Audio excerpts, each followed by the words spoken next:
अभी जो जब से एजीटीएफ बनी और उससे राजस्थान पुलिस की मदद से हम लोग गैंग के खिलाफ काफी सीरियसली एक्टिवली हम काम कर रहे हैं। इसमें कुछ लोगों को हमने पहले अरेस्ट भी किया था और कुछ लोगों को बाहर से लाने की कोशिश की, एक दो को बाहर से लेके भी आए, कुछ लोगों को बाहर अरेस्ट भी करवाए। इसी दौरान एजीटीएफ को सूचना मिली थी कि 2 AK-47 काफी 2-3 साल से घूम रहे राजस्थान में। कभी बीकानेर था, कभी उसके बाद जोधपुर आया, जोधपुर से जयपुर आया, जयपुर से इधर उधर गया। जैसे सूचना इकट्ठा हुआ उसके बाद हमारी जो टीम है योगेश यादव साहब के नीचे डीआईजी साहब है, सिद्धांत Sharma additional SP, Manish Sharma inspector है और रविंद्र प्रताप, हमारे सुनील जांगीर और हमारे एडिशनल एसपी नरोत्तम वर्मा, इन लोगों ने इसको लगातार इस सूचना को पीछा किया। जिन जिन लोगों को हमने अरेस्ट किया और उनसे भी पूछताछ में काफ़ी चीज़ें निकल के आई। उस बेसिस पे हम लोगों ने एक तो सोनू चंबल का पीछा किया और करीब 1 महीने पहले जब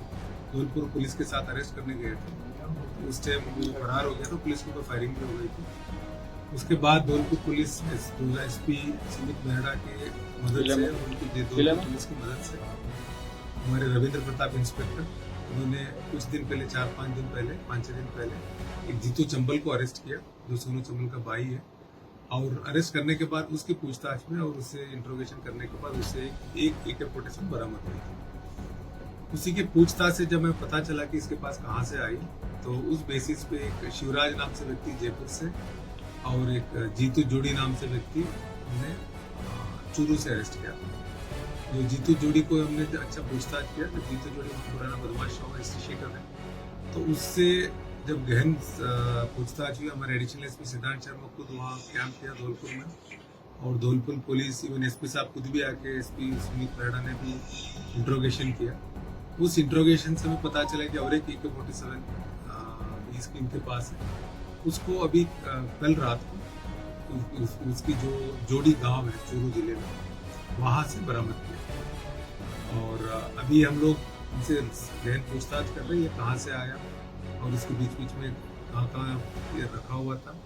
और उसमें एग्जैक्टली किन किन के हाथ से गया है, उनके खिलाफ भी हम आगे एक्शन। एक तो अब चंबल में आप लोगों ने देखे होंगे, वहाँ तो हर मतलब रेवाइन से शूटिंग रेंज बन सकता है, लेकिन ये बात पूछताछ में आई है, सही है। कुछ लोगों को वहाँ उन लोगों ने ट्रेनिंग किया है, कुछ लोग फरारी काटने में आए थे, उन सब के नाम हमारे पास है। हम लोग कुछ राजस्थान के थे, कुछ बाहर के थे और उसमें कुछ लोग अरेस्ट भी हो गए। जो अरेस्ट नहीं हुए उनके हम पीछा कर रहे हैं, उनको भी अरेस्ट करेंगे और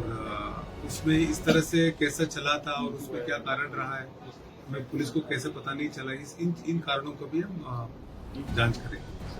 नहीं, एक तो जो बड़ा वेपन इसलिए हमेशा बदमाश ला रहे हैं, बड़ा वेपन से एक तो उनको लगता है कि उस बड़ा वेपन से वारदात करने से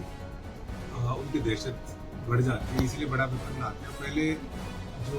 पपला गुजर जो फरार कराने में राजवीर जो था 1 लाख इनामी, जिसको एजीटीएफ ने पकड़ा था करीब 20-25 दिन पहले, उसके पास जो AK-47 वो भी पुराना है, AK-56 था वो पुराना है, 4-5 साल पुराना है।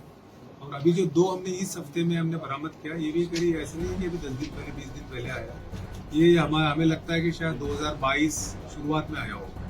इवन जब एसपी हमारे जो योगेश यादव साहब अभी डीआईजी है, एसपी बीकानेर थे, तब इन्होंने भी इसका पीछा किया था, इनको भी सूचना आई थी और इनकी टीम भी काफ़ी उस टाइम में काफ़ी मेहनत की थी इसको बरामद करने के लिए और इधर उधर हाथों से चला जाता गया और उसके बाद इसलिए बरामद नहीं हो पाई थी।